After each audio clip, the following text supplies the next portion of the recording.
stumbling down the road with Bridget Lynn Dolgoff as she carries stones, digs holes, and wheels her shovels on her way. This road is the real path. It is never easy and never clear, but always entertaining.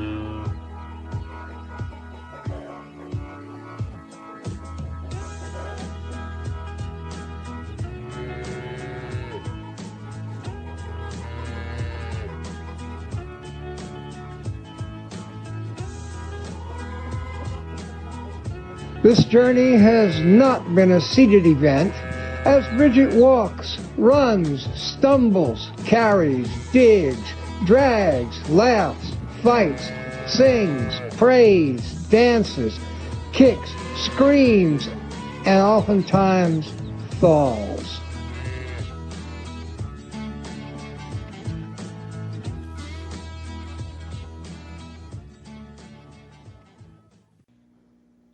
Hey everybody, it's Carrying Stones and Digging Holes radio show. Sorry we had a blip in service. Hold on one second. Let me see if I can pull my guest on. And let me see if I can add him. Anyway, so it's Carrying Stones and Digging Holes radio show. Oh, that's the wrong one. Whoops, sorry. Hold on a second. I've got the wrong. Eek. Oh, sorry. Hold on, everybody. Hey, Ken. Hello. Hey, I'm sorry I called the wrong person.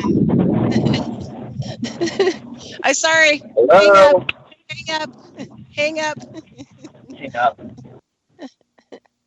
Okay, sorry, everybody. I just a little kind of stressed out this morning. It was down. Here we go. Let's try this. This should be okay. Let me try this now. Hold on one second, because I really wanted to get my guest on today.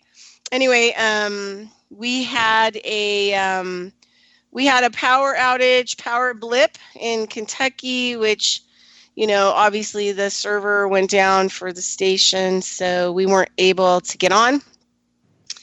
And so let me see if I can get my guest back on. If not, we'll just roll with the show. But anyway, you're listening to Karen. Hey, Ken, are you there? Hello. Ken. Hey. Yeah. Hey, it's we're back on. We got it up. Okay, cool. Yeah. So hold on one second. So you're listening to Bridget Lynn Dolgoff, Carrying Stones and Digging Holes radio show. Anyway, sorry we're late, but we had a blip. Studio A had a power blip, and we're back on. So I'm just going to carry on with the show. So today is my Saturday edition. My show is Carrying Stones Digging Holes on Revolution Radio, Studio A. And you can go on to Studio A and scroll down. It's the bee with the flower. And you can click on that thumbnail and you can find out information. There are links, contact information if you want to contact me. Also, while you're there, please look at how to support us. Our beloved founder passed away on Wednesday, and we are going to do everything that we can to keep our art on. So we need you to actually donate to help us through this process so that we can keep Revolution Radio on. And all of us that volunteer to keep it on, and everybody's working double duty to make sure that the content that you like and your hosts are presented and will continue on in the future. So please, please, please help support us. Okay, so I was really excited. I had an opening today.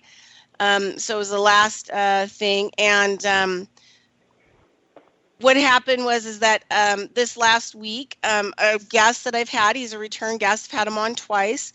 Last time that we talked to him, he was going down the transportation rabbit hole, and he was looking through all the codes and the public policies in order to find ways that we could apply for alternative driver's license, so that we were not in the corporation slave system. You know, his idea was that there's something in the middle between the common law and the admiralty law, you know, things that are hidden. that could support us, but we just have to be educated enough to figure those things out. And so his work started because his house was going to be foreclosed by the banks. And so that's when he woke up, had his big spiritual awakening, and, has turned into this really amazing legal mind who is, practicing what he preaches and working his benzolis off. And he had a major victory this week. So, Ken, are you there? I'm here. Awesome. I'm here. So, you want to talk to us, maybe if you can sort of remember sort of what's happened between the transportation rabbit holes to now, and then how important this court hearing and victory was, and what it means, and I'm just going to let you take it over and take off. Okay. Well, don't let me talk on and on. Interrupt me so I don't just roll away. It was great victory. It was totally unexpected as well. It wasn't that it was unanticipated. It was certainly anticipated, but that document came totally unexpected. It's not just transportation. It is the whole patent idea that everything that they have done is patented. And what I mean by that is everything runs by an automated process. Our whole government, everything. You've got the internet. You've got every aspect of our life is run by some kind of automated process. Whether it's our cars, our telephones, everything, and that includes mortgage origination and all the things that go into that. Banking, trading, investment, exchanges, commodities, notes. Everything is a patented process, and the thing that you have to understand is that these are not mortgage loans. They are not mortgage loans in any way, shape, or form in the traditional sense to real property. They are investment contracts that we are the secured party to, and that we have all rights, title, and interest to. But within patents and within trademarks, they have stripped that from us. So what they've done is they've taken. When you sign that mortgage loan becomes kind of it's more of a that mortgage loan really is a small little chip of the potatoes of what's out there. What they're really after is they're after the value of your name, of your trade name, and the reason for that is because of UCC 9. And you're familiar with that, right, Bridget? I mean, you're definitely familiar with UCC 9, I'm sure. Right. I'm not as advanced as you, where you actually had something, that you had to actually apply a lot of this stuff to. I had a business, where I did, alternative medicine practice, where I was attacked, and I kind of had to fight it on a different front. And you're in Nevada, right? I'm in the home of the evil cabal. Yeah, okay, international. Well, yeah, and you're also agriculture too, right? The Right? state? No, you. I do agriculture, but I was in private practice, so I actually, Okay, well, I'll give you a perfect example of what we're talking about here. Awesome. What they're doing is that, now you got to understand, this is going to sound abstract, and it is abstract. Everything that they're doing is abstract. I mean, your mortgage loan that you thought you had ownership of, they've converted that to a lease, and it became an investment in oil and gas. Okay, now don't ask me how, don't ask me why, but these are the things that are all operating in the abstract, and basically they can do what they want. But there's a certain system even in the abstract, and another part of that is in agriculture. And so what they're doing is I kind of refer to it as they're turning grain into gold. And what they're doing is we are seeds. We're seeds of grain, and we are seeds of grain that are traded in the overseas marketplace. And in all cases, we are put into these like United Growers Associations and all these different types of seed manufacturers and seed growers, and we are put up through Canada, through Manitoba, over to Her Queen's Majesty, or Majesty's Queen, or whatever it is, over into England, and then we come back to Australia. Now it's interesting about what's the abbreviation for Australia? AU, right? Yep. What's the periodic table for gold? AU. And then what is this? This company, it's the United Growers Association. Their acronym is AU as well. It's all gold. And the companies that belong to this, the subsidiary companies that belong to this, have nothing to do with grain. It's all about gold watches and jewelry. So what they're doing is they're converting. So I literally said that they're converting grain to gold. And this is just one aspect of it. It sounds wild. It sounds off the wall. No, you know what? Actually, yeah, it makes perfect sense to me. Good, because that's what it's everything that operates in the abstract. Nothing, these mortgage loans. That whole thing is it's a fabricated illusion. It's a showpiece to make us believe that these are mortgage loans, to make us believe and keep us off the track of what these things really are. And I've said this before, and I truly mean it. UCC 9 is the greatest gift to mankind that there ever could be, because of the rehypothecate. Because first of all, UCC 9, people aren't aware of it, and I don't think people are. People look at this, if people had to apply UCC 9, apply it to accounts and insurances and medical and all these things that the practical applications that we understand it to be. But what it really is all about, the foundation of UCC 9 is intellectual properties. It's patents, copyrights, and trademarks. And the rehypothecation of those things, the collateralization, fractionalization, and so on and so forth. So what they were able to do for the first time, and this was in 2001, was they were able to, instead of hypothecate our trade name, they were able to rehypothecate it time and time again. And not only that, they were able to collateralize us and fractionalize us. So on your piece of property, the land that you think, the home you have and the land you think you own, they've sliced it up into, at minimum, 36 different slices. Okay? Now, they sell off 35 of these slices in different parts of the country and all over the world. So they keep one slice of that in the state that you're in, so that when they foreclose upon you, they have that's their court revenue stream, and to keep these things, to keep the process going. And they do it this way so that the judges will rule against you, the sheriffs will throw you out, but the question here is, well, wait a second here. That's just one sliver of at least 36 different slices. I got equity all over the world, and we're not realizing these things. And we need to start realizing that this is not a mortgage loan. You're never ever going to win in court, and I'll tell you why. This is provable. The court system is rigged, absolutely, totally rigged, and it's rigged by what's called a debenture. And these debentures are agreements with the foreign banks, with the British foreign banks that direct our court system what to do. They're the governing document, and they're drawn underneath the laws of England and Wales. And these are piped into our court system by foreign banks, and with a collection of patents. There's HSBC docketing patent. It's like a patent family. Patent family being a collection of patents. Like, instead of having 7 kids, you got seven patents attached to this thing. And these things run our docketing system, case management system, and all the aspects of the court, and it also pipes in annuities. Now the question is, why would annuities be going through the court system? Guess why? Who gets the pension bumps? Judges. Who gets all the perks from these things? Sheriffs and all the people that are involved in that foreclosure process to keep them on board with this thing. It's pretty wild. I mean, it's pretty, and this is all provable stuff. So.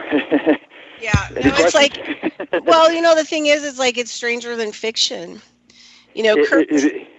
Currently right now, we're helping, a good friend of mine is the ex-common law judge who I spend a lot of time with, and kind of my mentor, with a lot of this kind of stuff. And I really like what you're doing, because it's stuff that we thought we should do, which is try to figure out how to bridge, common law system with the admiralty system, and where are the hidden gems. So, I really like, the work that you've done has been astronomical. I know that it's like all that you do and how much time you spend reading over stuff, librarying this stuff, applying documents, because you're also your own attorney, right? You're doing do you have an attorney helping you? No, I've done this all on my own. My background's in architecture. Yeah, so the thing is like, you're doing your own legal work, and that's tough. When you're I came into this completely like a baby's bare ass into this. When I didn't have any prior experience with anything with government, anything with law, anything whatsoever. I was in architecture. That was my career for 25 years. So I got thrown into this thing, and everything I've done, I've learned on my own. Yeah, and that's how you do it. That's how I've done it. I've had some mentors, but we, my friend and I together, we're trying to do what you're doing, but we try to help other people. Like right now, we have a friend of mine who the contractor board, for no reason is trying to get him to submit to allowing them into his bank accounts. Oh, really? Yeah, or they'll reverse, they'll take away his license. That's what he's under threat for. And, they just want to liquidate his assets because everybody, that's all that they want to do. And if he allows that. But they're not really liquidating his assets. What they want to do is they want to take over control of his assets so they can keep on relicensing them and reselling them. Yeah. Yeah. Because they never go away. Even though it's a real asset, maybe a tangible asset, it doesn't really go away because it's not the asset itself that's the value. It's the signature that's upon what that asset represents that's the value. Yeah. That makes sense. Yeah. So we're in the process of trying to figure out, how to deal with the board. So we're doing a lot of their law, back at them kind of a thing. Mm-hmm. And we're kind of strategically trying to pull information out of them, which we're doing pretty good so far, so that we can use that against them, I'm gonna read you a 2-page, about 1.5-page document here that you'll understand. I think you'll understand instantly, and definitely the person you're working with will understand it, because this is the crux of everything. What I'm about to read to you is the crux of everything that they're doing, and that's rising out of patents and trademarks. And what this is a patent. This is a trademark assignment between this individual named Richard D. Earhart and Wachovia Corporation. Okay, now Richard D. Earhart, he might as well be Kenneth W. Dost. He might as well be British Lynn Dahlgren. He might as well be John Doe. Okay, it doesn't matter. The point that what matters about this is that he's a person. He can be any person. It doesn't matter because we're all persons, right? So this is how the document reads. And it says, whereas Richard D. Earhart of a certain address, North Carolina, herein referred to as a signer, is the exclusive and record owner of the entire right, title, and interest in and to the following common law use and use thereof with the associated United States Service Mark applications. Whereas, did you get that part, that first paragraph? So it's telling you that it's admitting in this first paragraph that you are the owner, that you're a secured party of all these rights, title, and interest.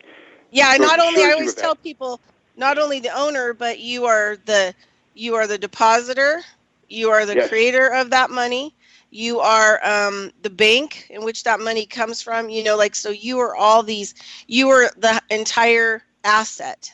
Right, and that admits it right here. That admits it. It's right inside the document here, okay? Yeah. Okay, continuing on. It says, whereas Wachovia Corporation and North Carolina Corporation having a place of business at blah, blah, blah, blah, blah, blah, so on and so forth, North Carolina, hereinafter referred to as the assignee, is desirous of acquiring the above identified common law, use, and all corresponding United States service marks and foreign applications thereof. Now, therefore, for $10 and good and valuable consideration, the receipt and sufficiency of which is hereby acknowledged, a signer, that's you and me, does hereby assign and transfer and sell, which I never recall doing that, unto said assignee, the entire right, title, and interest in and to the above mentioned corresponding common law use and United States service mark applications and foreign applications thereof, together with the goodwill of the business appertinent to and symbolized by said service mark, and all rights of action against third parties for past infringement thereof. That's when they're coming after us. The same to be held, this is an important part, the same to be held and enjoyed by said assignee, that's them, as fully and entirely as the same would have been held by assigner, which is us, had this transfer, assignment, and sale not been made. Interesting, huh? Two more paragraphs. So go ahead and break. Can you break down that first part in English for people? Okay, what it's saying here, okay, the first, we already talked about the first paragraph. The first paragraph is an individual. Doesn't matter who it is, any individual is acknowledged to have the exclusive right of his own name and his own properties, and he has all rights, title, and interest in those properties. The second paragraph, the assignee is defined as is in this case the corporation, and it's Wachovia, and it's saying that they have the desire to acquire all the rights of common law. The individual and all the uses thereof in association and in connection, in this case, with other service marks, other registered service marks. For instance, the service mark of MERS, the service mark of Litton Loan Services, the service mark of Aquin, the service mark of Bank of America. It doesn't matter who it is. It's just the simple fact that their desire is acquiring our rights in their business and their their service marks and trademarks. The third paragraph is that the the signer, that's us, we voluntarily relinquished and sold to the assignees, to the bank in this case, for $10, which I never got that $10, and all rights, title, and interest, everything. We basically agreed to sell ourselves to the banks and give all our rights to them. Okay, now the next paragraph, a signer, that's us, hereby warrants and covenants, and here it repeats it again, that it is the exclusive owner and has the full power and authority to convey the rights, title, and interest herein assigned, transferred, and sold to the assignee. Well, what's that saying? That's just saying that it's just acknowledging that we own ourselves, but we also as we have said, agreed to voluntarily giving these rights over to the assignee. Let's see. Okay, the assignee that is not executed, and will not execute any agreement in conflict herewith, and if the service mark does not infringe on the rights of any third party. So what we're saying here, what they're saying that we did, was that we will not execute any documents that interfere with their seizure of our property, and that we don't have any intention of infringing upon their property or on their property now, or going after them with a lawsuit. And that it will execute any and all and other instruments which may be necessary to perfect and evidence assignees' ownership of the property rights herein conveyed. This is a huge document. It's a huge document. Do you understand it, Bridget? Yeah, I mean, basically they bought everything about you for $10 behind your back. Right. And they can use it to do whatever the heck they want, and it makes them have the copyright of everything about you, and they've trademarked you, and they can create anything that they want about you. So, there's an interesting thing here. Early in let's say 2011, because I was in this huge battle, the state and the government kept sending people at me, to take down my private practice. Mm-hmm. And I was fighting, tooth and nail, trying to use common law, because a lot of common law, even the group I was working with, they hadn't dealt with anything like a private practice or holistic medicine or any other medium in which a person, makes a living. They were mostly involved at trying to create a sovereign state, and that's what they were doing, which they would be able to give people passports and driver's license and things like that from the sovereign state. So they were really trying to save people, create a state that anybody could be involved with so that they could help take you out of the system, so that you had documents in order to navigate, the system. And so they didn't really know how to help me. But one of the things that I read early on was that two things that really bothered me. One was that because of the terminology that they use against you for the Admiralty Court. And if you go to Black Laws Dictionary, they have one online, and you put in the word monster, and that's how they identify us. So because, this is how they register us from birth, lost at sea, and then they use the legal term monster in the courts. Also, the medical people, the banks, all take on this terminology. Now you're a monster. And in the legal definition, it basically says you're born to a human mother, but you're not human, and you don't have any rights to anything, including property. Okay, can I stop you right there then? Stop you at that point and explain and interject? Yeah. Okay, to address that, yes, you're correct with that. But we're more referred to as non-humans, and we're not. We're not, but the non-human is very important though, because at non-human, now I don't have it handy with me right in front of me, but in 1965, at the American Land Title Association's convention, if you will, the then CEO or director of ALTA did a speech, and he talked about the non-human, and he's talking about the trade name, the all caps name, and he says that the owner of the non-human factor of production, meaning whoever owns that that's trade name or service name, is that non-human factor of production is soul's energy, and that it is the equity, it is the capital, and it is the credit that goes behind everything. And the owner of that non-human factor of production deserves all rights to grow the same wealth as if he did it himself.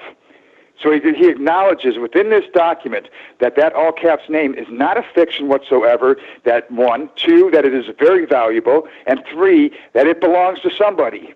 Who does it belong to? It belongs to us. Why? Because that non-human trade name would not exist if we did not breathe first life into that with our first breath. Now that it exists, it's in perpetuity. Okay, but the fact is that it doesn't exist and never would have if we had not given it that name, or if we hadn't taken our first breath. Right. If our parents hadn't created us. That's real important to understand, because a lot of people don't get that. A lot of people want to write that all caps name off as just a fiction, and that it's theirs. It's not theirs. It's ours. Yeah. So, but the thing is that I learned early on was that no matter how I was going to present myself physically to a court, to a cop, to a bill, to whatever confrontation or, environment or set of events that happen, because of this, non-person, monster, whatever, I was always going to be looked at by them as committing fraud, because I was pretending to be someone or something that to them, they created a legal fiction, and they say that I don't really exist in this body. Well, that's the game they play with you. That's the game they play with you because that's the intermediary between the all caps name and you. Yeah. No, I got that. But every time that I now, sit down and apply whatever I need to apply, I always make sure that I have, everything in order to prove, which I already have stuff. I'm not as far along as you are at this current moment with your nice little nifty court awardment, but it's framed too now. Anyway, so but I mean, I understand that that's what they want you to do. So when you get arrested for something in any state, this is why they do whatever they want to you. That's the debentures. The debentures run that. Those are the charging documents. Yeah. When you get arrested, they're charging you. Right. But they could charge you with whatever they wanted, because basically, I mean, the bottom line is that they're saying that they got you for fraud because you presented this driver's license with and that all goes to the debentures. That all goes to those foreign bank debentures I mentioned. That's all directed by those things. And so people wonder how things can escalate to a situation where they can't figure out why it escalated that far and why they're sitting in jail for a tail light being out over their license plate, and now they're serving 2 years in jail, is because they didn't really understand what they were presenting to that legal system, which is that even having that driver's license in your hand, it indicates who has copyrighted your identity basically, and that makes you debenture.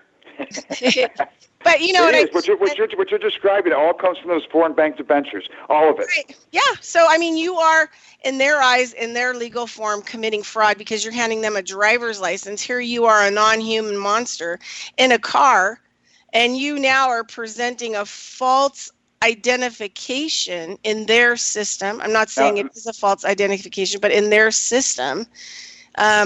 And then all hell is going to break loose. They can. Now let me put some background to that. Let me put the foundation on that. The foundation on it is this: all these things are the operations of these foreign bank debentures, and you mentioned about our infringing basically on our own name, really, and that is because our trade names, Kenneth W. Dost, is owned. The proprietary ownership of that was taken by Lloyd's, and it's lodged over in England.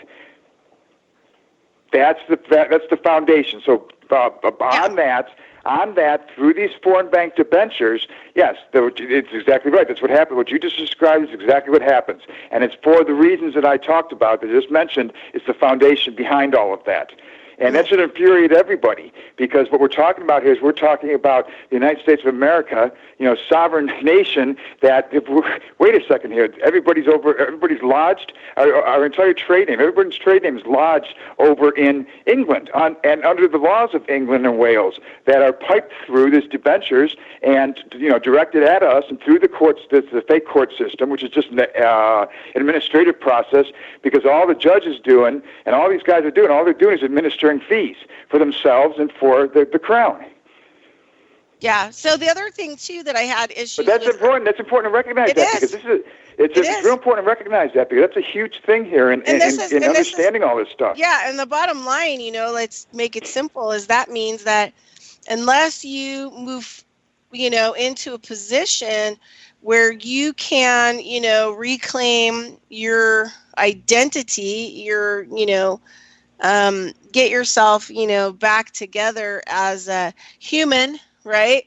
Mm-hmm. And living human. Anything that they throw at you in the system, you're not going to win at. No, and and it's going to make you look like you're committing fraud in their system. Okay, so this is why they allow you to have a bar attorney from England. So all attorneys are represented from the Bar Association, which is English rule. They work for the Queen, even in America. So what do they do? Because you are a monster and a non-human, well, we'll appoint you an attorney, right? Because you can't represent yourself because you're a monster. You can't represent yourself because you're like a non-human. So these people are going to further sell you out because they totally understand what's going on. And I don't think they do. I don't think they do, to be honest with you. I'm fully convinced. I don't know. No, they don't know what's truly going on. They don't know the background of all this stuff. They don't know that they're participating to sedition, essentially, and that's really what they're doing.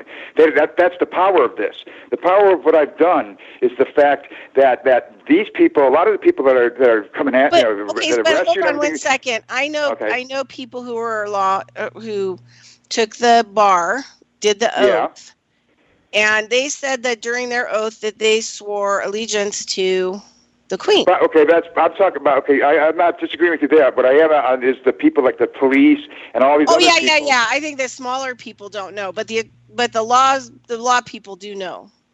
Yes. Now they may not know. Now they don't know to the degree that I know, or that they should know. But they are still operating within this, because yes, they took that oath to the bar, and they are operating off the documents that are basically being produced by the American Bar Association. So even if they don't know the full knowledge of this thing, they're still part of it. They're still connected to it. They're still complicit to it. Yeah. No matter how you look at it. That's all I was trying to say.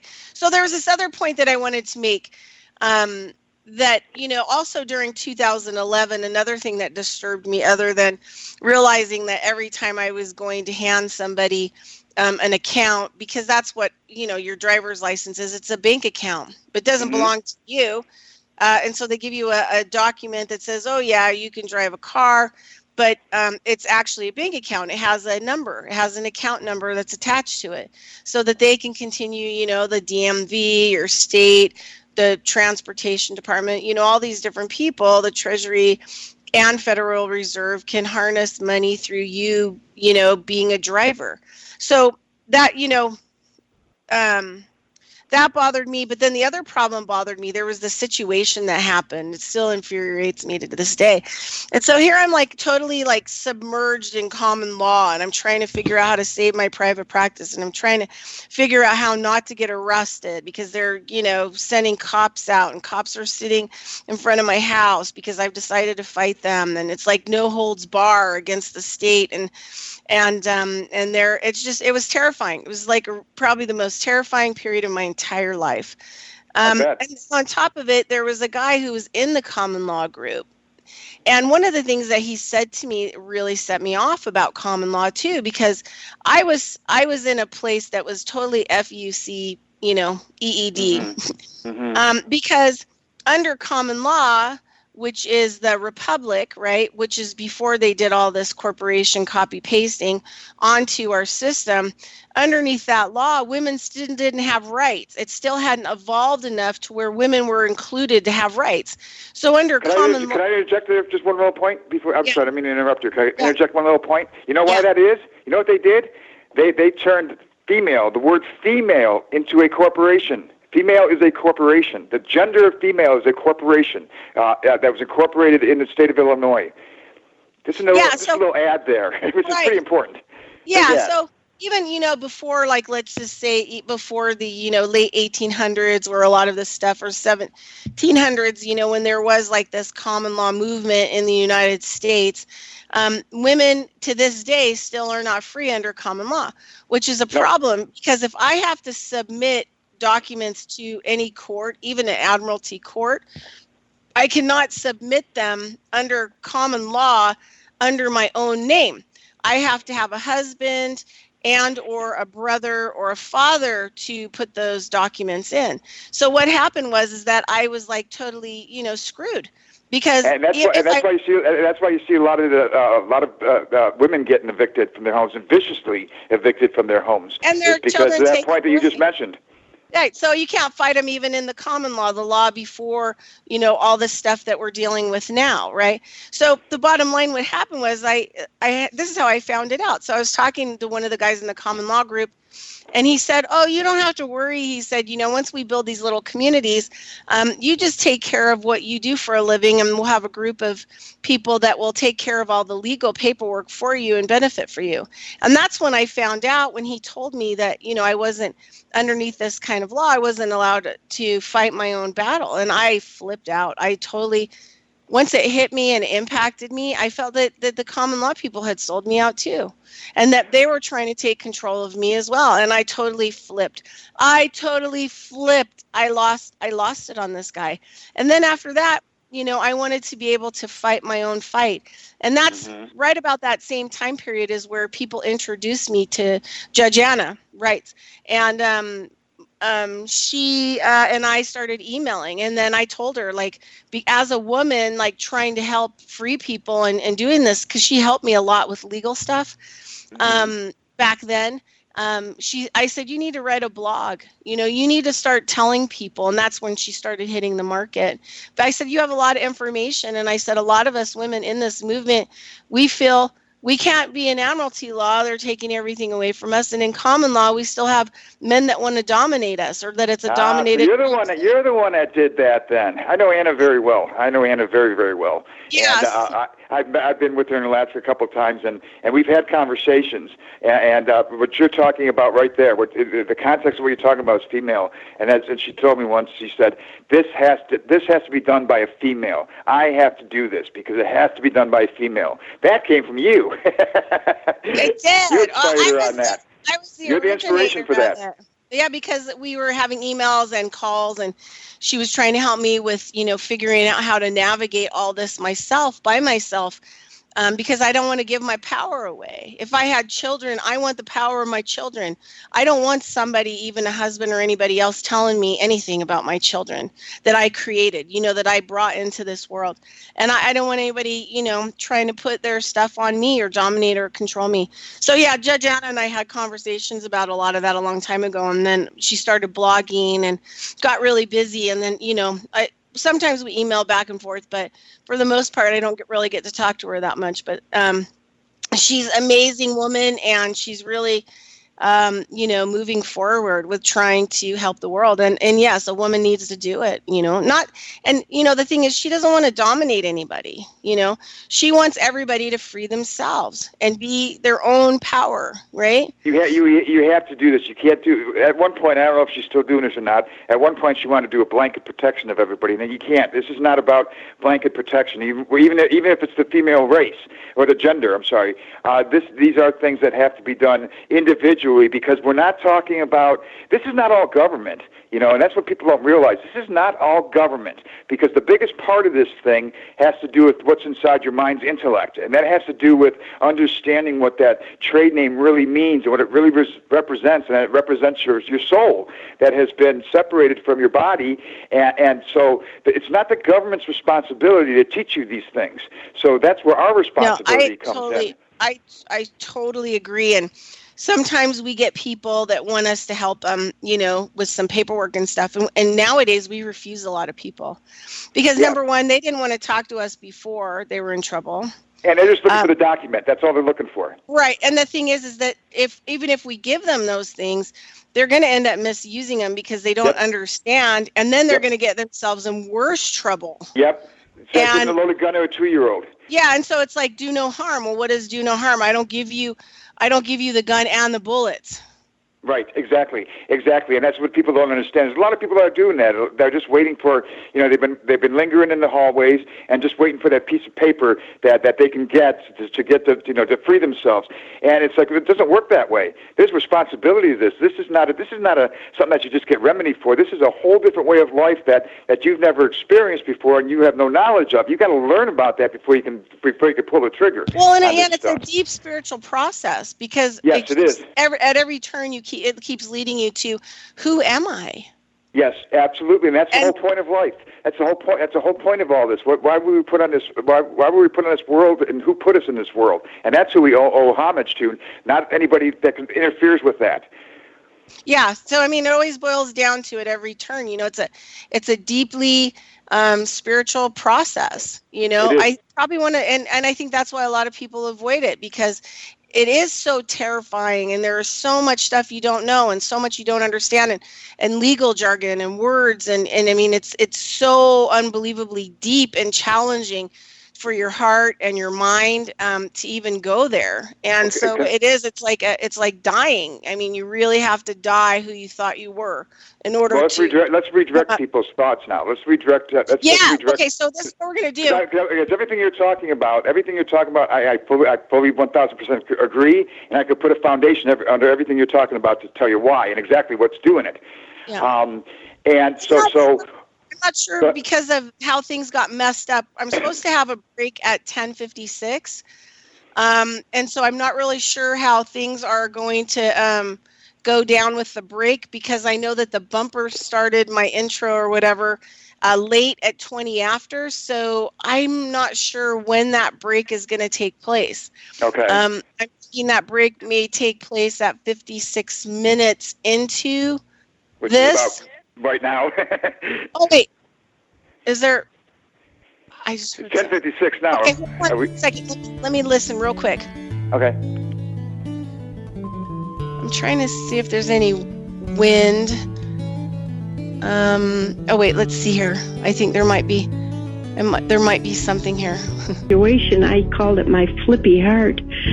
It was doing not good things, and I did not want to go to a medical doctor because I just knew. I'm not sure. I keep hearing stuff. Extendivite really works. Just listen to what some people have to say. All right, let me just check here. Several years ago, I was developing a very severe situation. I called it my flippy heart. So it just was doing not good all things. Right, so I think we're good. And I did not want to go to a medical doctor because I just knew they would give me a cover-up pill. I didn't want to get onto that sort of thing we're just at really all. glad to be on when the show I learned today it with was Ken garlic Doss.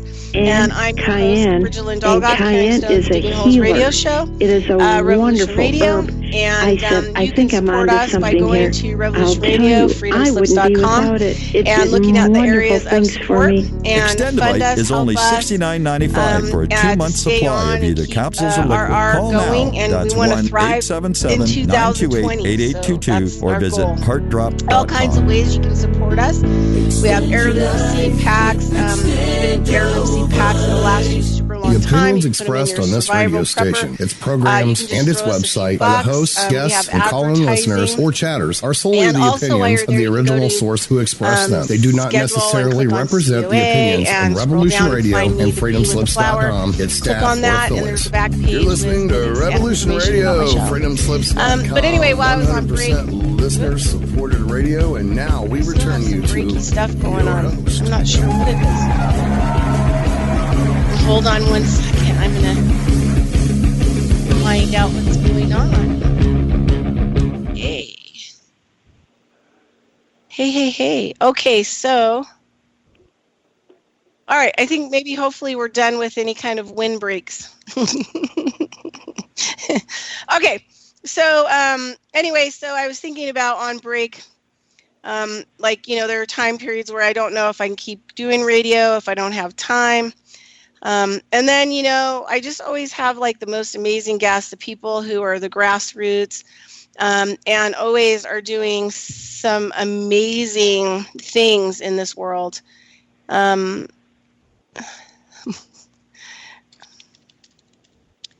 All right. So anyway, we're just getting notification the break is finally over, and that you're up. And I wonder if they can actually hear me. Hold on one second. Let's see. Yep, they should be able to hear me just fine. And so we're just going to continue on with the show. All right. So it was kind of weird breaks, like 10 minutes worth of breaks, but that's all right. We'll just notch it up to weird stuff going on with the network today and the power outage. So anyway, but it's the radio waves, and this all is patented too, believe it or not. Oh yeah, and everything. No, I know. But so I was thinking about, I have guests that are grassroots that are doing stuff on their own with no help or support, and then sometimes people are working against them, telling them things that they're not good enough, or that they're going in the wrong direction, or they're stupid, or they're ignorant and they don't know anything. So I love when I keep going with radio, no matter what. And hold on a second. Yeah, I am on. Anyway, I don't know if there's something going on with the network. Hold on one second in case we're on, or if we got something is going on here. Okay, we're good. Everybody can hear me. Okay, just making sure. Okay, so because this next part is going to be super important, and I don't want anyone to miss it. So I want to make sure everything's connected up and we're good and everything's ready and everything's perfect. But then I have guests on that blow my mind at how hard they work, and they wouldn't be able to talk about what's going on because they don't have time to do a radio show. And so I keep doing radio because I keep wanting to have them on and have them returning and talking about the things that they're doing to educate people, and educate people in a whole, different way. And so, there are just days that I guess Spirit just kind of makes that, stronger for me. So I'm just really glad that we could get Ken on to talk about this, because when I saw him post a document on Facebook, I mean, I literally, did jumping jacks and skipped around the rosy and all kinds of stuff, because not that I knew exactly what it was in response to, but I knew that it was because of the statements made in the document that it was in a major response to something very significant, important. Mm-hmm. Okay. Absolutely. So anyway, Go ahead. It's your turn, and talk to us about what you want to talk to us about, and then lead into the document and what it means and what's going on with it and anything else that you want to add. Okay.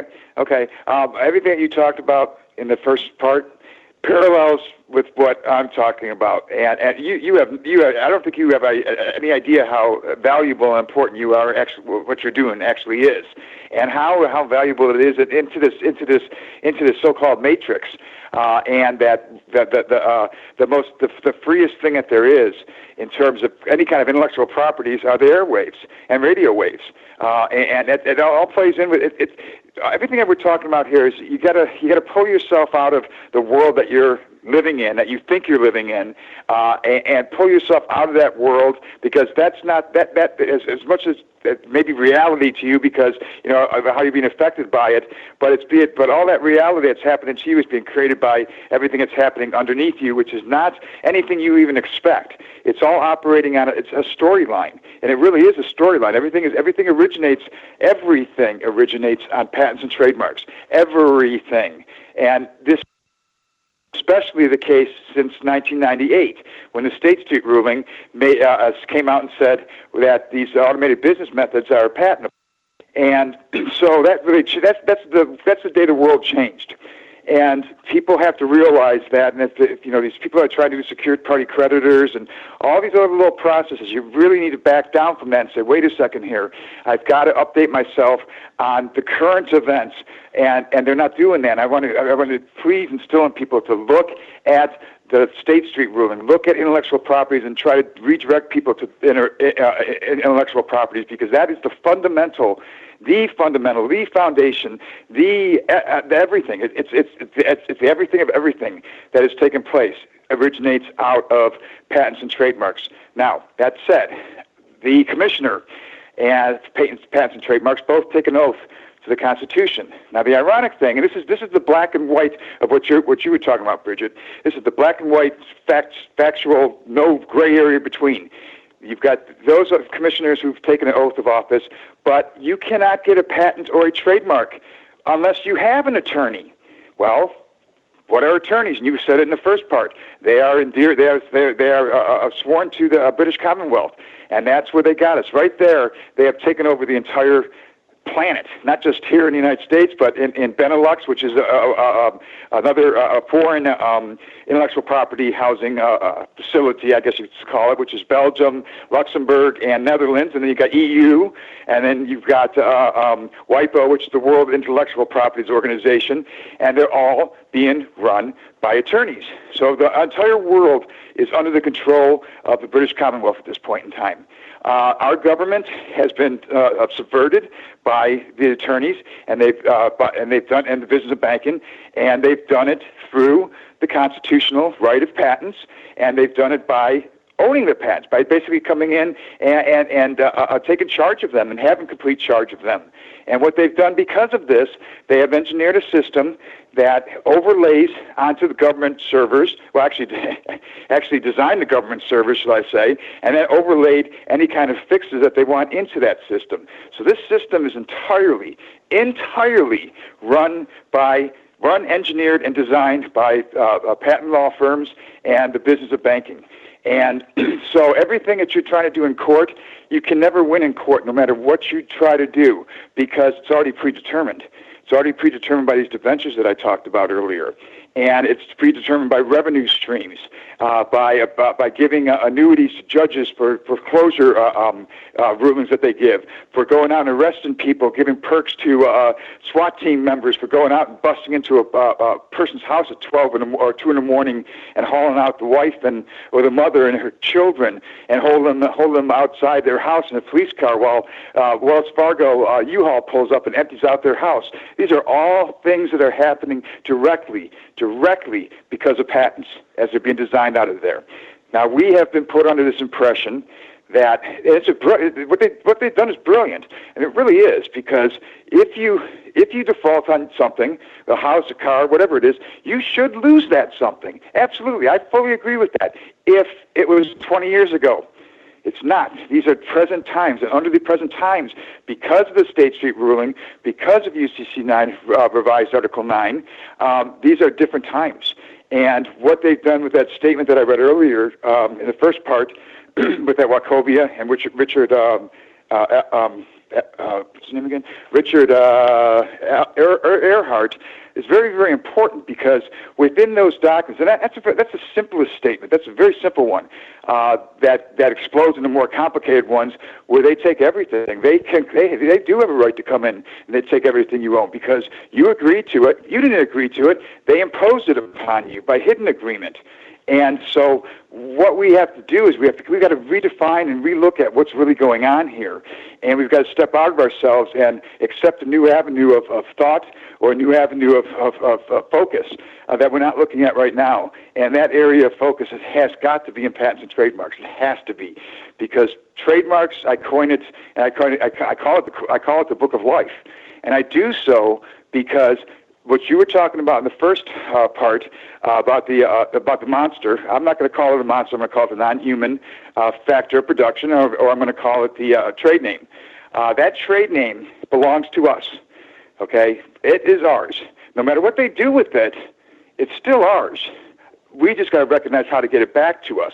So the way that the government system, well, the way the global system, I guess, retains us in their records is by that all caps name. Now, the reason that happened is at birth, when you were born, you did not make a pledge of yourself to the corporation, the United States. Our parents did, and they didn't know what they were doing, and certainly we didn't know what we were doing at that time because we did what infants do. We just poop and pee. We were supposed to, well, we could have, had we known, had we had the knowledge, we could have come forward at 18 and claimed our existence. And because we didn't do that, we are on the record as being non-existent, as being, it's not that we're dead, it's that they don't recognize our existence, because what's in the record, in the primary record, is that all caps name, that original creation that was pledged on our behalf by our parents. And then think about it for a minute. Now, in my time, I was born a long time ago. In my time, parents had to get their kids registered with Social Security at age 7. Now it's before you're even born. But in my time, it was about age 7 that they did that. And when they did that, the first derivative name was created, and that was Kenneth Dost. Now, a lot of people don't know this, but the Social Security number, Social Security will recognize, the middle name or middle initial, but they recognize it only in the form of how it was presented. They don't recognize it within their records. Within their records, it's only the first and last name. So it's Kenneth Dost. So that's my actual Social Security name.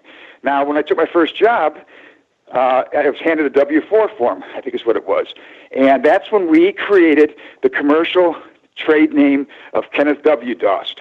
When that form, that IRS form asked for a middle initial instead of middle name, we put it in. I put Kenneth W. Dost. Never gave it a second thought at all. But what we did by doing that is we created the statutory U.S. citizen. That's what we did. And so that's what we've been going off of since then. So the question that you have to ask yourself is, okay, well, what happened? What happened to Kenneth William Dost? What happened to that little infant that was pooping and peeing? He kind of disappeared. He disappeared off the radar, and so that's where Lost at Sea comes in that aspect. And he's gone. He's not there anymore because what's in his place is an incompetent adult who's the derivative name. And so how we're kept on these records is we're kept on all the government records by our all caps name. Okay, now that's both a plus and a minus. Depends on what side of the coin you're on and what side of the way you're looking at this thing. But when they come after you and charge you and arrest you and all these things, they're doing it in the name of the all caps name, and they're doing it because they got between an intermediary, attorneys, judges, police, whomever. Somebody got between your all caps name, your non-human factor production, your trade name, and your living individual. And because that intermediary is there, there's no connection. So when you get you probably notice in your lawsuits, when you get sued or you get a summons, it always says, let's see here, it says, always said I always have the person, all caps name that they're going after, the defendant, but it always says or person or parties unknown claiming any right, title, lien, or interest in the property described therein. What they're talking about is the living individual. They know we exist.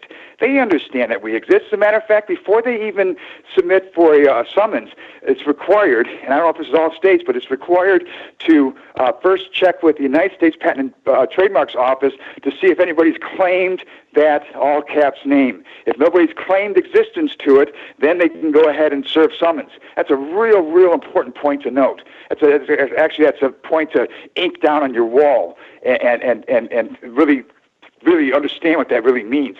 That is, trademarks is the book of life. That is where we give ourselves existence on the record, and where everything starts to balance. And that's the things that I'm doing. And that's one of the reasons why this one piece of paper that I put online the other day came from, is because I proved my existence, and and by doing so, I've basically worked through the system, and everything has to start reversing at that point in time, because they can't come after a living individual. And so what I've done is, now that's one part of it. The second part of it is to unwind what was done with their trade name within patents and how they associate us with patents and understanding what these patents are. These patents are, you can't see them, you can't smell them, you can't touch them, because they're just processes. They're just made-up contrivance. It's capricious whim, if you call it that. It's whatever these frickin' attorneys want it to be, because they're operating the system. They're running this entire country, and they're doing it from patents. So what they're doing, when in the case of CPS, and they come after your kids, or in the case of elder care, they come after you in those respects, or in the case of guardian ad litems, all of these things that they're doing are engineered in patents. It's all engineered. Okay, so they've given themselves accesses to databases and things that they should not have access to, but because they have hidden the fact of these powers of attorney that they have over us, they're able to do these things. Now, another very, very important point to note is why. How can they do this? I think the pivotal focus of attention needs to be placed, and it really needs to be publicly put onto the Office of the Comptroller of the Currency. And the reason for this is because you had State Street ruling in 1998, which was the patent ruling. 2001, you had the enactment of UCC 9 and the revisions there too. 1 month before the State Street ruling, this MERS Nations Bank Agreement, which is this hidden agreement that attaches to that mortgage loan, was recorded with the Patents and Trademarks under the service name of MERS. Now, in 2001, as I mentioned, it was UCC 9 revisions, but also we just happened to have a couple of Twin Towers fall down on us and direct our attention and focus to the new war on terror. But there's one other event that happened in 2001, and that was the enactment of the Office of the Comptroller of the Currency's deregulation and preemptive policies, implementing the intent of Congress with the legislative acts that they had passed, which is the Homeowners Expansion Act, I think, which is Graham-Leach-Bliley, and a bunch of other acts that were kind of rolled into that. So it was the OCC's job to interpret that and to enforce that into a system. And so their interpretation of it was to roll us back to the 1863 National Banking Act and back to their original creation. The OCC was created in 1863 under Lincoln. And so they rolled us back to that. Basically, they wiped out the 1933 bankruptcy. It's irrelevant. It doesn't even matter. It's totally immaterial. People want to keep going back to that 1933 bankruptcy. It doesn't matter for a hill of beans because of what the OCC did. And so by rolling it back, they also came in and they said, well, the business of banking and all businesses connected to it, subsidiaries like financial services, brokers, all these things, they need to be protected because those are the businesses that grow the economy. So we've got to protect these businesses. So to do so, we're going to basically give them all rights to do what they need to do so they can conduct their business, and to stop from pesky consumers filing lawsuits against these banks for the actions that they're committing by just growing their business. We're going to put a wall of protection around them, and we're going to forbid any causes of action against banks. And then they went a step further in 2004, and they put a noose around the Attorney General's offices in all 50 states because they got a little upset because people were still, the Attorney Generals were still kind of going after, trying to go after banks. And they said, no, can't do that. No Attorney General in any state can look at the business of banking whatsoever. So that's one of the. So these are the reasons as you start seeing how these materialize into our lives, how they've affected us. The state, even if they wanted to help us, they can't because of this noose that's been put around them from the OCC. Now, what has happened because of that is one, that the deregulation stripped us. Any fiduciary duties that we had with the loan officer at our bank that we used to bank with, or broker, or anybody that we had business connection with in a banking or investment sense, those fiduciary duties were severed. They were cut. So there is no fiduciary duty now. That's one thing. The second thing is that we had no causes of action against these banks for committing illegal and unlawful acts and immoral acts against us because they isolated and cut off the attorney generals and all consumer protection. So we were basically just dropped off in the desert, naked and alone. And that's really what happened here, and that happened in 2001. And I felt it instantly. That's what kind of got me onto this at first. But my first hiccup, if you will. I was always of the impression that I lived my life ignorant, thinking that if I work hard, and you know the storyline. I work hard, you get you grow through, you grow yourself, and you accumulate some wealth, and sooner or later you can get a house and family and all these things. The American dream. I believed in that, and that's how I lived my life. And did very well at it, and we did very well. We built ourselves, we bought some property, developed it, built a house. We were set, and then 2001 hit, and everything changed. And I was always of the impression that and I accept the responsibility that if I do something wrong, if I make a mistake or something, that's me. I'm responsible for that. But what about when somebody else steps on my toes and ruins my credit or does some kind of activity to basically screw up my financial situation and screw up my economics and my way of life and impedes with my liberties and freedoms? That's what the OCC ruling did, okay? So now you've materialized this fast forward a couple of years. Well, let me back up. Between 2001 and 2004, 2005, when our attention was squarely focused on Afghanistan, the war on terror, a couple other things were going on. The Patriot Act needed to be installed. They needed to install that because what happened with intellectual properties and what they did with that State Street ruling wiped out the bankruptcy of 1933, made it irrelevant. It paid it off. So they needed something else another Trading with the Enemies Act, so to speak, and that was the Patriot Act. So that got brought into this thing. So what we have here is we have a system that while we were looking overseas, the banks and while the OCC was protecting the banking sector, banking went in and they fixed the entire system. The system that was in place, the system that you knew and I knew, that was paradigm, mortgage loans and UCC 3 negotiable instruments and all the things that surround that, all these ordinary course business practices that we've known for decades and understood for decades, was wiped out. They wiped it out completely.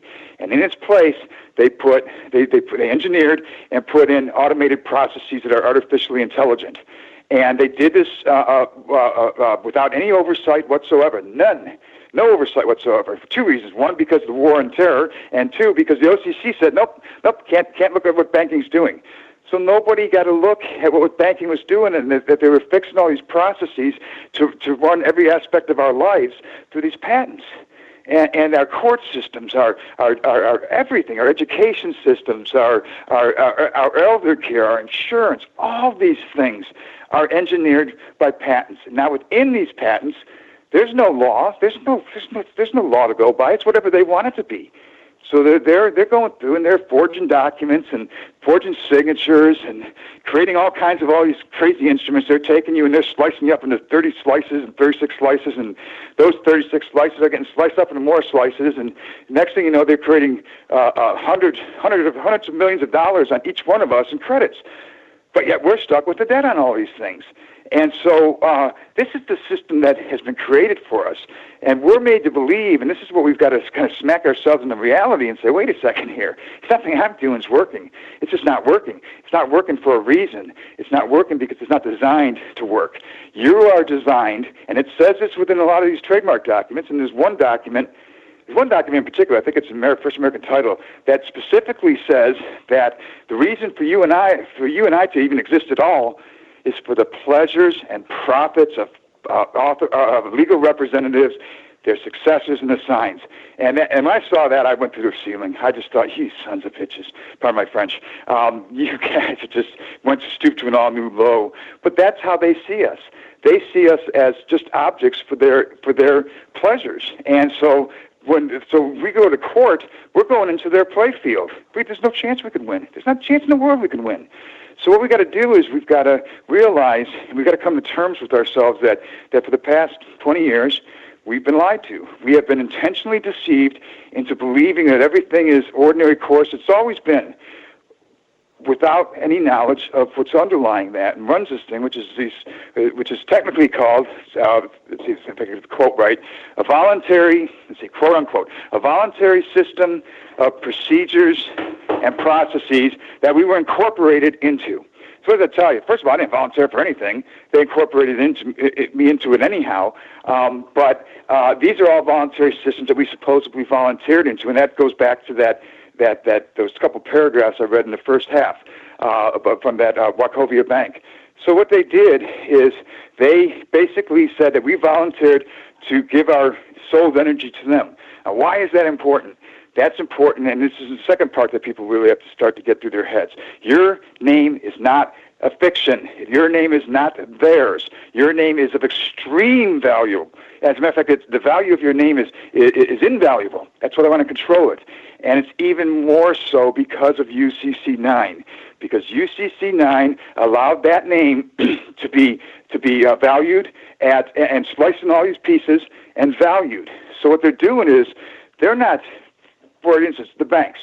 You may have a loan with U.S. Bank. Well, it's not with the U.S. Bank. It's with the bank you've never heard of before. U.S. Bank's just the cover for that. And then you have a trustee, which is another cover that's put over this so you don't discover who the real bank is. But they all have the same damn thing. So, for instance, if you have a $350,000 mortgage, you can bet that what they did was they took that note, they put it at full 30 years, and they threw 5% onto that at minimum, and they put it into a Bailey letter of Bailey, and they put it out to all the banks.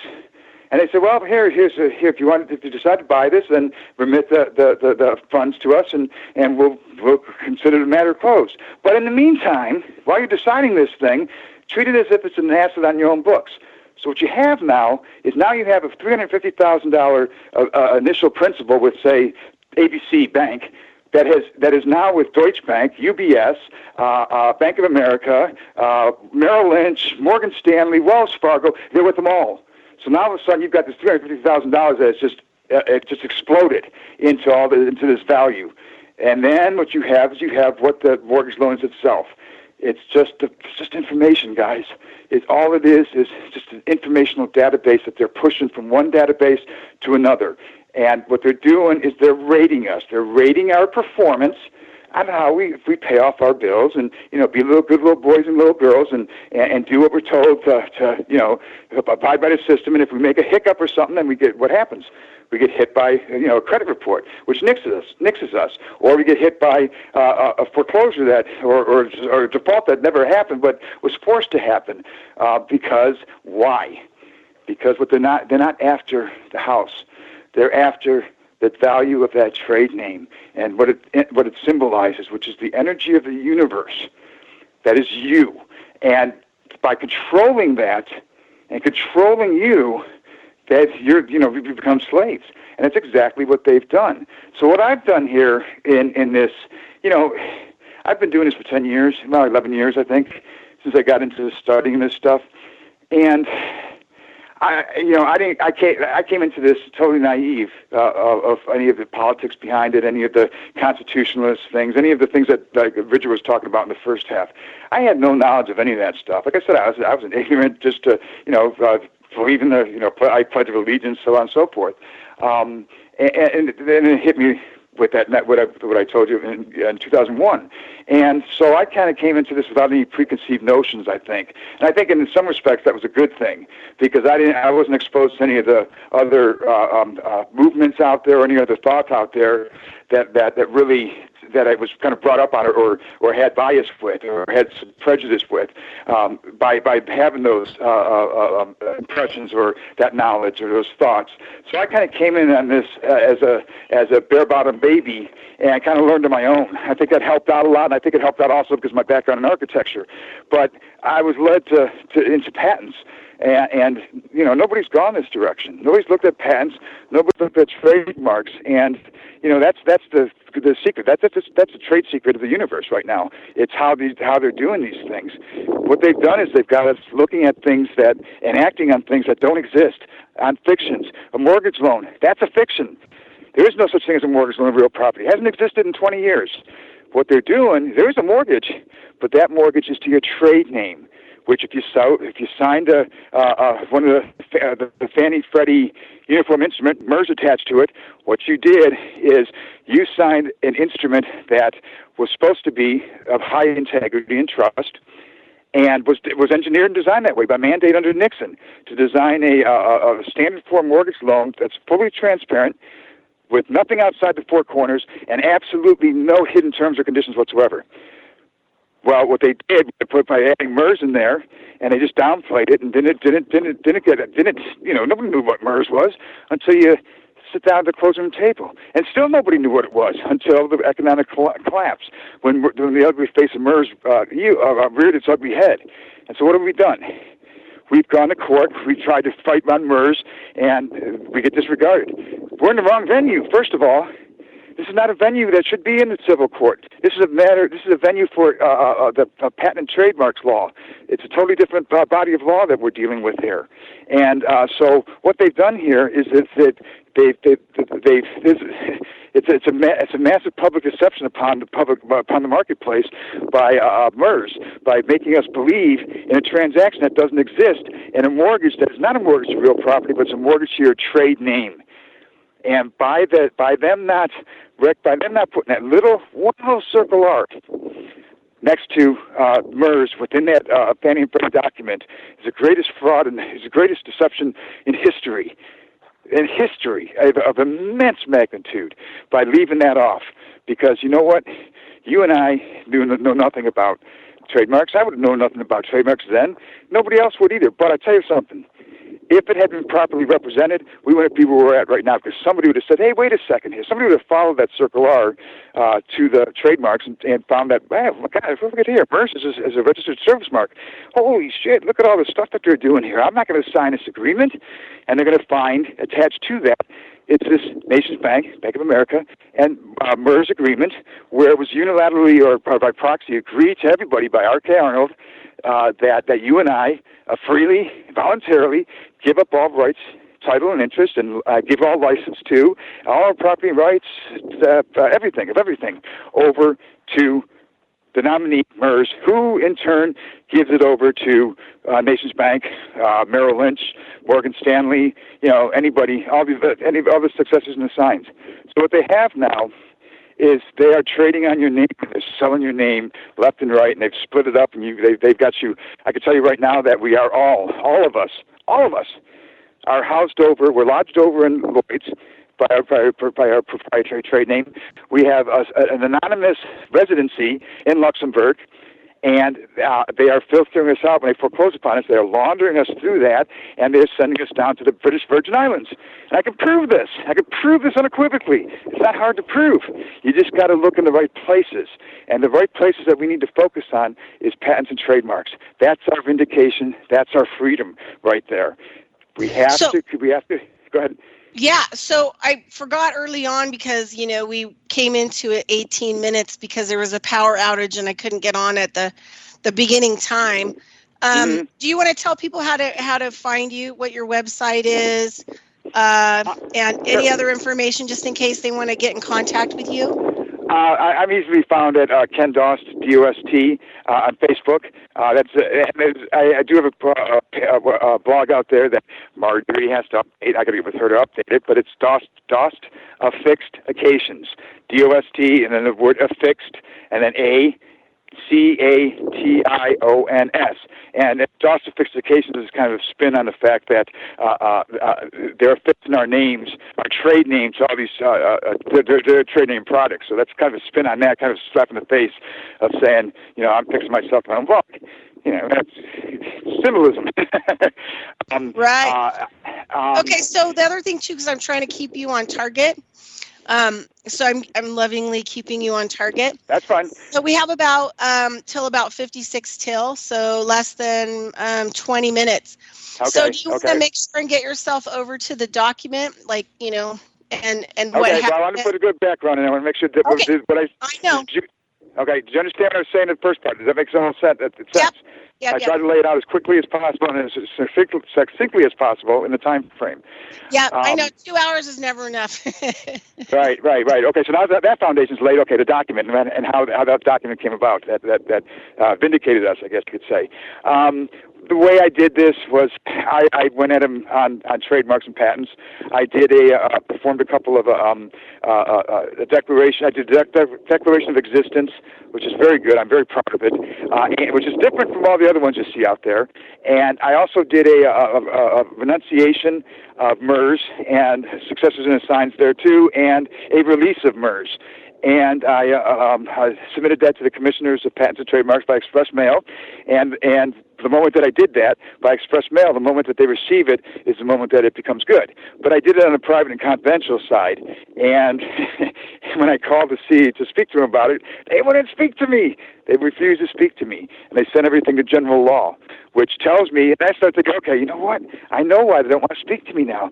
They don't want to speak to me, and this was confirmed by when I put the same letters out to the sheriff of Columbia County, the governor of Oregon, the attorney general of Oregon, and the trial court administrators, state administrators. Nobody wants to talk to me because they're afraid of me. They're all afraid of me because now the way that I put the paperwork, now I've got them in their constitutional, on the ground, organic self, right? Because now I've stripped them of all these codes and statutes because I come in there and I say, codes and statutes there is no law. There really isn't. Law is capricious on the capricious whim of these patents, and so really it's all arbitrary.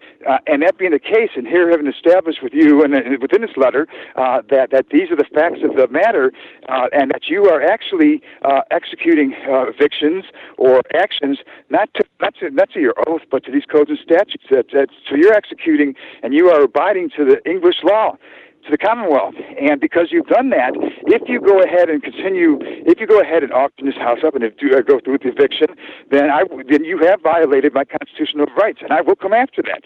And so these are the things I put out there, and I put it in such a way that there's really no way they can deny it. But here's the thing: if they talk to me, then they're acknowledging it, right? And the moment they acknowledge it is the moment that they have a responsibility to investigate it. The moment they do that, they're kind of screwed, aren't they? But they're screwed. They have a responsibility. Now they're complicit with it, or what do they have to do? Like resign from office, right? So what's a better way to do it? To ignore you, to ignore what you're doing. But what I think did it for me, I'm sure what did it for me was the paperwork I put into the United States Patent and Trademarks Office. Because I gave myself an existence there, they had to report that back through the system, and that's what spurred that document that came about. And also, to the simple fact that I sent the same thing off to the attorneys, McCarthy Holtis, and I told them, I said, you can't move on this. The only thing that you can do at this point in time, per your own trademark documents, is to process the releases and termination of this judgment and the release of all the information back to me. And that's what's in process right now. And they do have to do that because that's the remedy. And that remedy is lined out in trademark. Everything, you want to put all attention on trademark, guys. You want to learn it. It's not easy. I understand that. It's not simple. But it's only remedy that there is, and it's a very good remedy. I tell you, knowing the things that I know now by the study of patents and trademarks, they can't do anything to me. They can try to do whatever they want to me, but they can't do anything. All things that Bridget was talking about with officials going police and everybody coming after her and deal with the court. I can deal with it very easily now because I've got an existence, and I've given myself an existence in trademarks. There is a statement that you can put on your trademarks, and I'll put it on my page later. And it's a very simple statement, actually, and it says that I, Kenneth W. Doss, did not, owner of the trade name Kenneth W. Doss, has been in trade name since June 1980, somewhere thereabouts, when I first got my job, and blah, blah, blah, and that I gave no such permission for anyone to use my trade name in commerce or for commercial reasons whatsoever. And that statement right there gives you an existence. Not only does it give you an existence, it basically calls these guys by the tail, because what they're doing is they're using trademark, but they're attaching our trade name to that trademark in terms of like a customer list or something of that nature. So in other words, you're on a customer list of Merrill Lynch. You're on a customer list of Aquin. So what they're doing with these customer lists, they're putting these into their pools of investments that are these registered trademark goods and services of theirs, and they're trafficking them all over the world. And then when they want to foreclose upon us, they come and they put a security interest on us. They label us to pick us out. Well, here's the thing that you got to realize, and this is a big point. When you realize that we're part of a collective membership, meaning that all of us are in this big pool, we're all swimming together. We're all swimming, we're all swimming in the same pool, and we have no identity really because we haven't identified ourselves. But what's going on here is, as part of that collective membership, they're dipping into us day in and day out. I mean, across all the different fronts, in government, in banking, and everything. They're always using us. Why? Because we fund everything. We're the lender. We're the provider of collateral. We're the private equity. We're everything to this thing. And so they're constantly taken from us. Okay, so you got to come to a point and say, well, wait a second here. And this is what I came to at one point. Well, wait a second here. If Aquin or whoever could put a security interest in me to harm me, where's the security interest of me and them? It doesn't exist. So what I did also, what I'm doing right now to substantiate, to solidify it, is I'm putting a security interest in terms of a UCC1 on the United States of America, United States Patent and Treasury, the Treasury, and United States Patent and Trademarks Office. Not as a lien, but as a release of guarantor and a security interest for all of the back wages, pensions, contracts, all these things that have generated off of my trade name that I'm owed, that the attorneys and other people are taking because I don't know these things, and so it's not a lien per se. I'm not liening them. It's not like liening a judge or anything. It's just making my security interest, taking my part of that collective membership, and saying, okay, I'm going to pull out of it. I'm going to retire. My interests, my corporations, my partnerships, my associations, et cetera, of the collective membership, and that's what I want to do. I'm doing that. So that's all I'm doing. Now, another thing we have to do, too, is when we deal with these people, we have to Form 56 everybody. And the reason for that goes back to the OCC. Because the OCC, they stripped away that fiduciary duty. There is no fiduciary duty. So there's a statement that we have to make clear that we are coming in as the real and true principle, and that we are binding all agents, pseudo principals, attorneys, in fact, designees, whoever, to us, back to us. And the only way we really can make that stick is because of the OCC, is by Form 56 in them. Make them a fiduciary. This way they're tied to you. And that's another thing I did. I made the attorney over at McCarthy Altus, I Form 56 his ass. So I made him responsible for these things, because the one thing that you will learn if you take the time to study trademarks, and there's a lot on my page that talks about these things, and there's a lot of interviews with me out there that talk about these things, and yes, I talk fast, and I apologize for that, but it's the passion in me. It's just the way I am. It's excitement in me, actually, to get this out there and get people to understand these things and look at these things. What you'll understand when you start to get a grip on these things is that it's very clearly spelled out for you in each and every patent trademark agreement that we are the owner. We are the owner of our own collateral, of our own name. We have exclusive right to it. We have rights, title, and interest in it. It's ours. but for the fact that we gave it to them voluntarily in their mind. So what you got to do is you're basically revoking the presumption of voluntary agreement, which you can come back now and say there is no presumption, because if the presumption of voluntary agreement assumes that there's mutual assent. Well, there never was any mutual assent because it was concealed from us. And I'm sorry, but I think it's pretty indisputable and impossible for me to volunteer to anything that I have no knowledge of, that I know nothing of. So this presumption of voluntary agreement is not only false, it's contrived. Not only that, it's engineered to be contrived. Not only that, it's formed on sedition and fraud and a host of different criminal acts. So that's what I did. And so something, I don't know what piece of paper did it. I think it was a combination of them all. I do think that there are people in government that want to help, but we have to educate them. They don't know this stuff, guys. They don't. The people that are working at the county, I mean, some people do, some of them do, but by and large, most of them don't. They just see us as deadbeats, liars, and cheats, and troubles to the system and everything. But we got to educate them, and once they see that the same thing is happening to them that's being done to us. People react when it affects their pocketbooks. When it affects their money stream, their dollar stream, or their family, they react. And so we have to educate these the persons in government to say, hey, you've got a problem here. This is not just to me. This is a problem to everybody. And what you're doing here is you've got a system that is out of control. Somebody has to step up and do something about this and make a stand. But you know what? They're not going to do it. But they are going to do it. In my case, they did it. They're going to pull the strings from behind the curtain, basically, to make things happen. And I think that's what happened. I think somebody, I don't know who, I know that the U.S. Trademarks had something to do with it, because that gave me my existence. But I think somebody, maybe possibly the Attorney General, may have pulled some strings and talked to the sheriff and say, hey, you better think about what you're doing here. What you're doing here is going to cause you a lot of trouble. But they're not going to acknowledge us until somebody in government, some brave, and it will take a brave individual in government to come forward and take up these tasks, because really it's a huge thing. It's a huge issue, but we can win this. We can win this because it's wide open for us to go right in there and take back what is ours. But we've got to have an understanding of it, though. We've got to be looking at the right things, and I don't look at this as politics at all. I mean, Bridget's very charged, and I understand why, for on the monster side of this and all the despotic ends of this. You know what? It's just business, guys. You stole my pig, and you made profits off my pig, and I want it back, and I want the profits you made back. It's just business.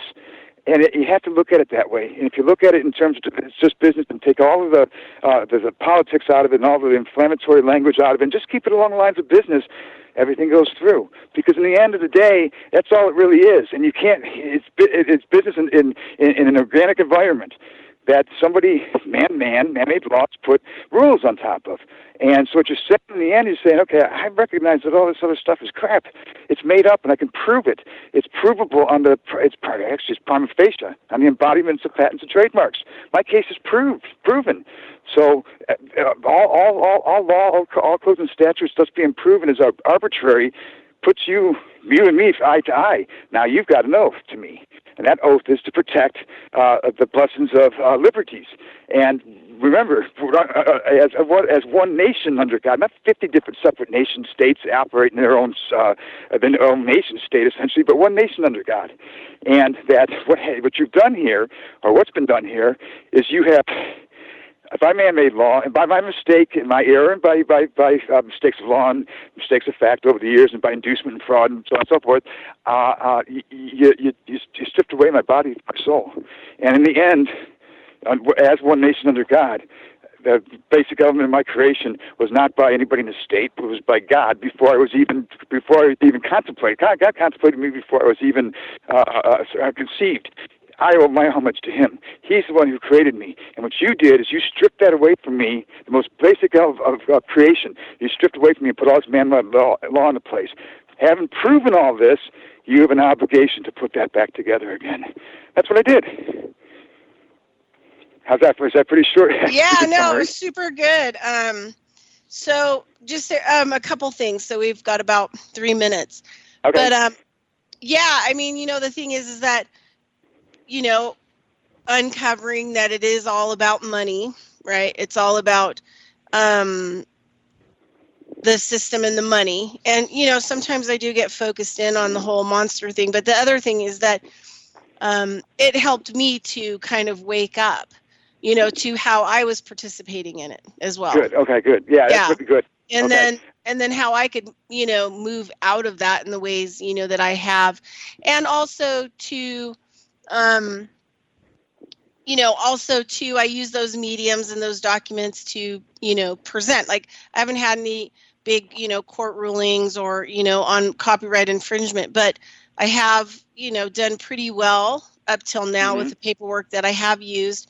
And I use it in every, I've used it for the bank.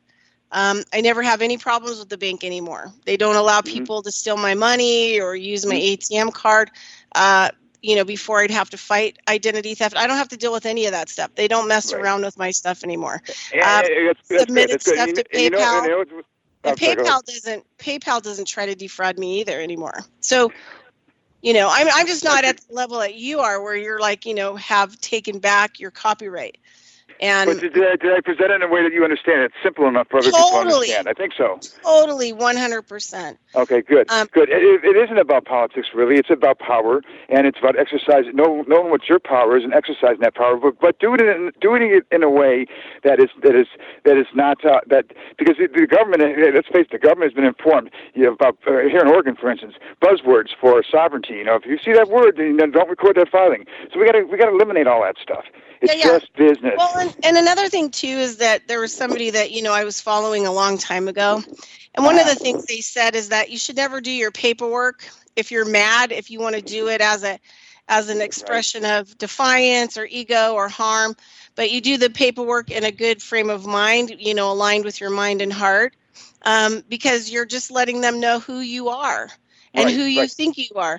And then when you send it, even to be able to, put good energy onto it, because you want to educate whoever's receiving it. You don't want to harm them. Exactly. And here's the thing, you know where your revenge comes in?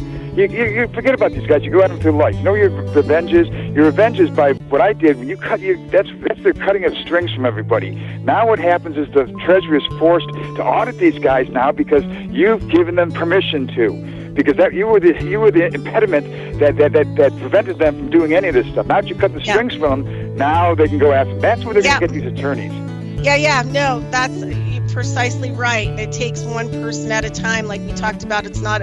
We can't, do the paperwork for the collective. Each individual has to be responsible. Each individual has to be educated. And that means us doing what we're doing and writing the paperwork. We're educating the people on the other side as well. Yes. But we're not trying to harm them or destroy them or threaten them. Or commit a fraud upon them. We're just trying to correct an effective error. So we're trying to do an effective error to be defined in trademark terms. An effective error basically meaning fraud. Just say it nicer. Okay, well, we're at the end of the show, Ken. Thanks so much for being on. Thank you for having me. Hope you come on again in a couple